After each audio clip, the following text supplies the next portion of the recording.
قرآن مجید فرقان حمید نے میاں بیوی کا جو رشتہ بیان کیا ہے نا، اس رشتے کو آپ سمجھیں جو قرآن پاک نے میاں بیوی کا رشتہ بیان کیا۔ کہن لباس لکم وانتم لباس لہن، فرمایا بیویاں تمہارا لباس ہیں اور تم ان کا لباس ہو۔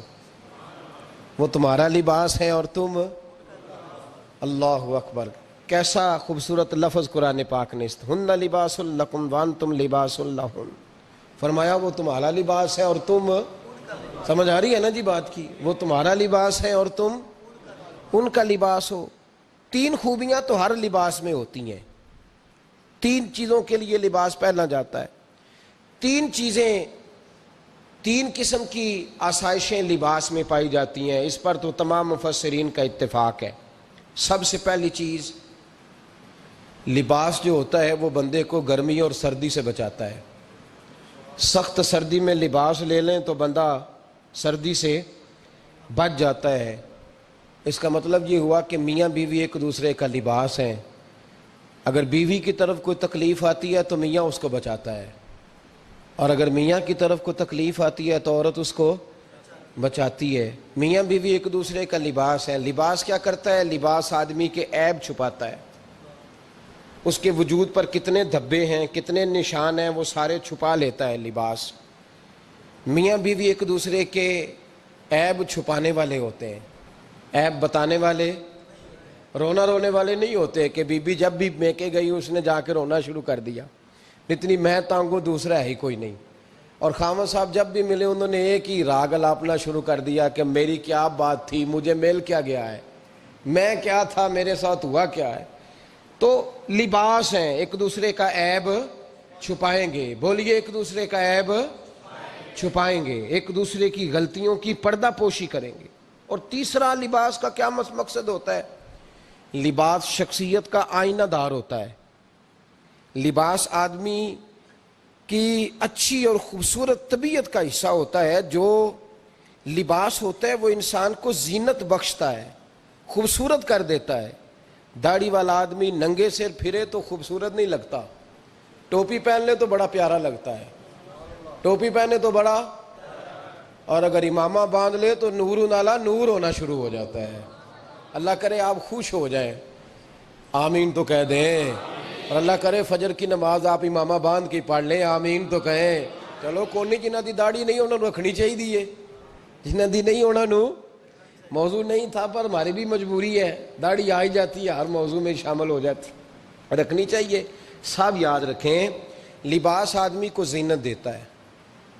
قرآن مجید کے لفظوں پہ غور کرو، اگر تو شادی کے بعد بیوی کے آنے کی وجہ سے خامد کو سکون نہیں ملا تو اس کا مطلب ہے اس نے گھر کو زینت نہیں دی، اور اگر شادی کے بعد اس بچی کو تحفظ نہیں ملا، اس کو اپنے گھر کے اندر سکون نہیں ملا، تو اس کا مطلب ہے خاوند نے اسے زینت، اس لباس نے زینت نہیں دی۔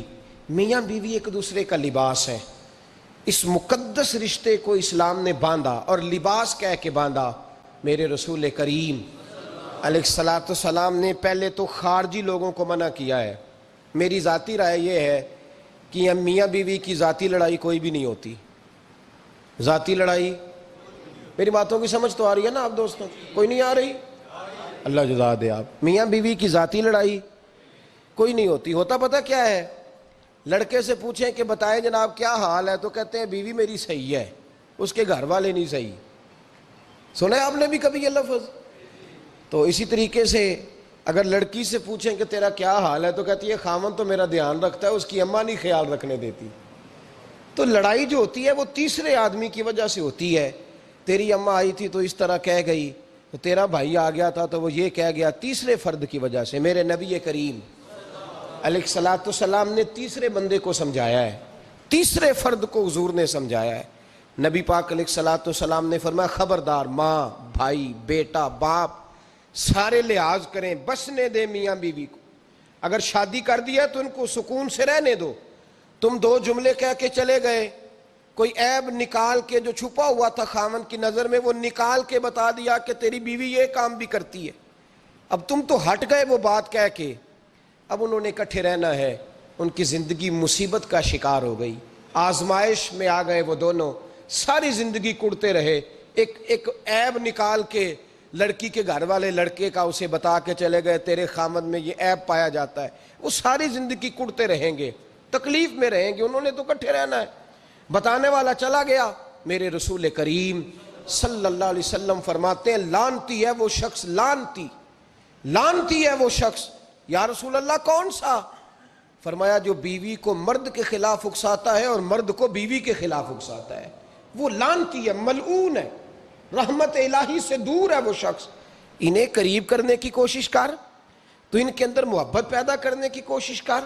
میرے نبی کریم علیہ الصلاۃ والسلام نے جب حضرت سیدہ فاطمہ الزہرا رضی اللہ تعالی عنہا اور جناب سیدنا علی المرتضیٰ رضی اللہ تعالی عنہ کی شادی کی تو نبی پاک نے دونوں کے سر جوڑے اور دونوں کے درمیان محبت کی دعا فرمائی، دونوں کے درمیان محبت کی دعا فرمائی۔ اور نبی پاک صلی اللہ علیہ وسلم حضرت فاطمہ کے سامنے جناب علی کے فضائل بیان فرماتے، اور جناب علی آتے تو نبی پاک فرماتے فاطمہ تو میرے وجود کا حصہ ہے، وہ تو میرے جگر کا ٹکڑا ہے۔ تو ان دونوں کے درمیان الفت پیدا، یہ سب سے پہلے تو خارجی لوگ اس بات کا خیال کریں، سب سے پہلے تو خارجی لوگ خیال کریں، توجہ دیں کہ ان کو بکھرنے سے بچائیں۔ اب میاں بیوی بھی سمجھ لیں کہ ہماری ذمہ داریاں کیا ہیں۔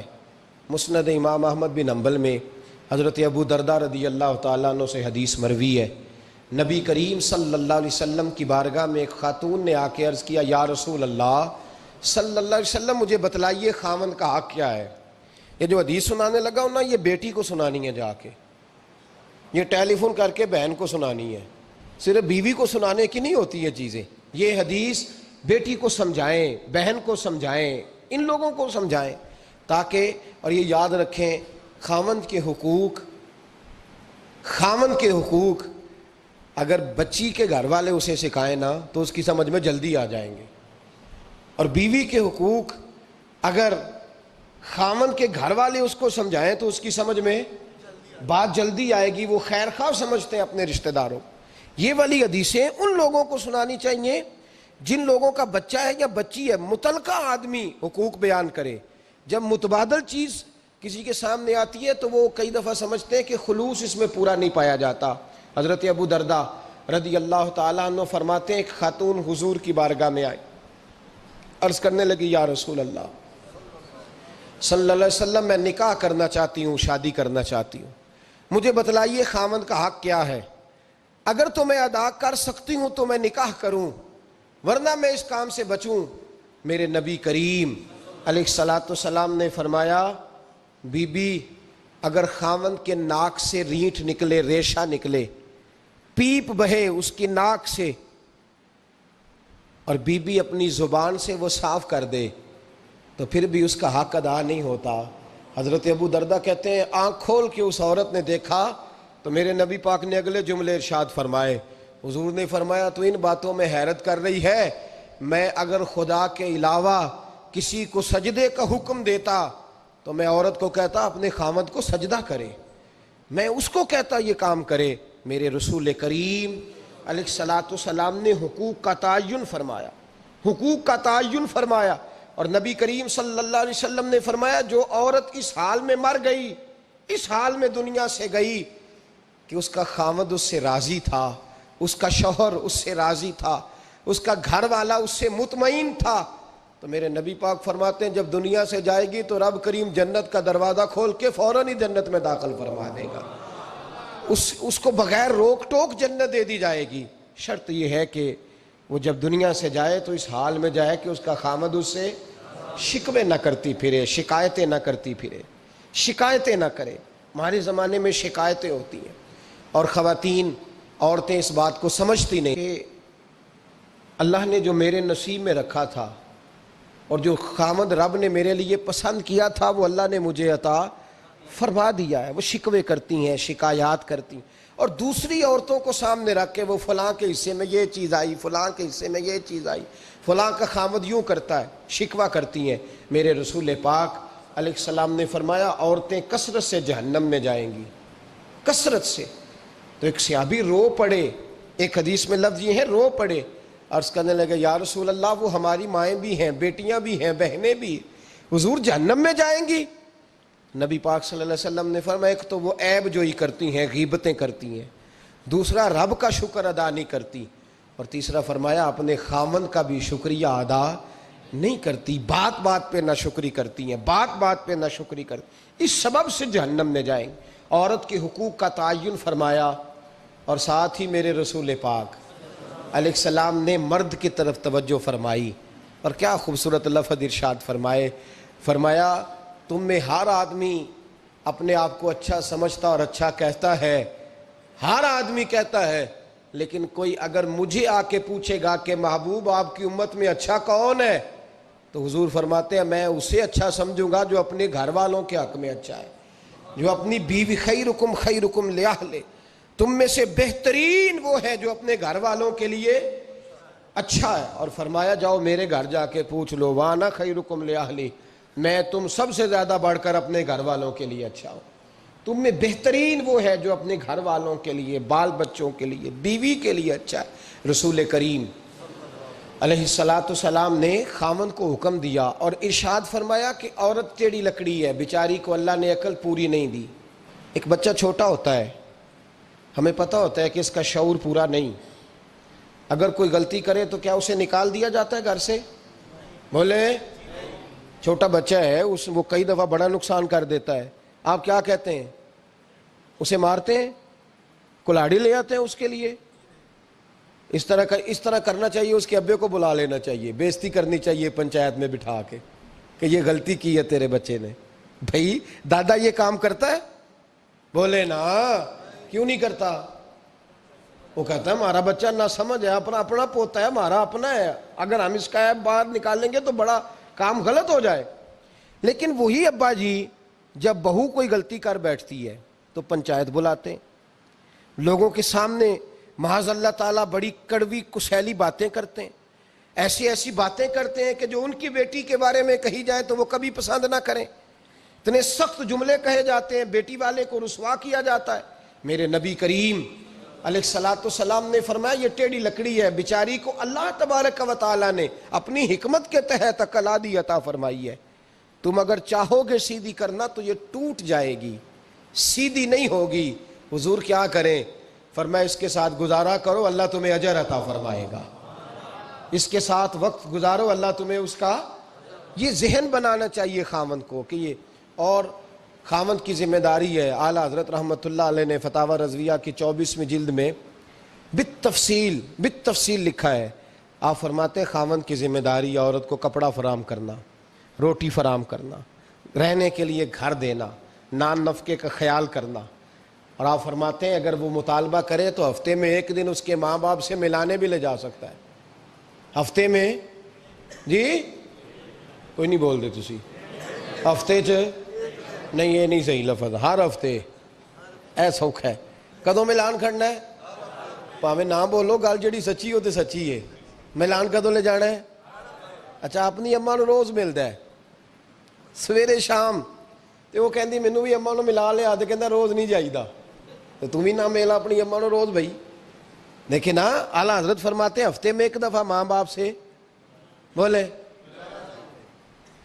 بیٹی کا پیار ماں باپ سے زیادہ ہوتا ہے کہ بیٹے کا؟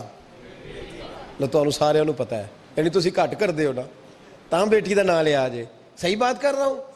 تو جس کا پیار زیادہ ہے اس کو روک دیا، کہتے نہیں روز نہیں جائیدا، سال بعد جائیں، بلکہ ان تے اللہ خیر کرے، اللہ پاک فضل کرے، داماد صاحب کی عزت ہی نہیں نہ ہوتی، اس کو آنکھوں پہ بھی اٹھائے تو کہتے تیرے گھر دے میری عزت نہیں کر دے، پتہ نہیں ان تو عزت بھائیا کیڑی شاید نہ رکھیا ہے، وہ کیڑی ہے جڑی تینوں چاہیے ہے، اللہ ہی بہتر جانتا ہے، عزت نہیں کرتے تو لہذا میرا پروٹوکول نہیں، پھول لے کے کھڑے نہیں ہوتے گلی میں، وہ باہر نہیں نکلتے، وہ اشتہار نہیں چھاپتے کہ داماد صاحب آ رہے ہیں، اور ویسے بھی میں کہاں جاؤں، مطلب یہ کہ چپس بھی نہیں ہے، انہوں نے سنگ مرمر بھی نہیں لگوایا ہوا، تو میں کیسے جاؤں، میری شان کے خلاف۔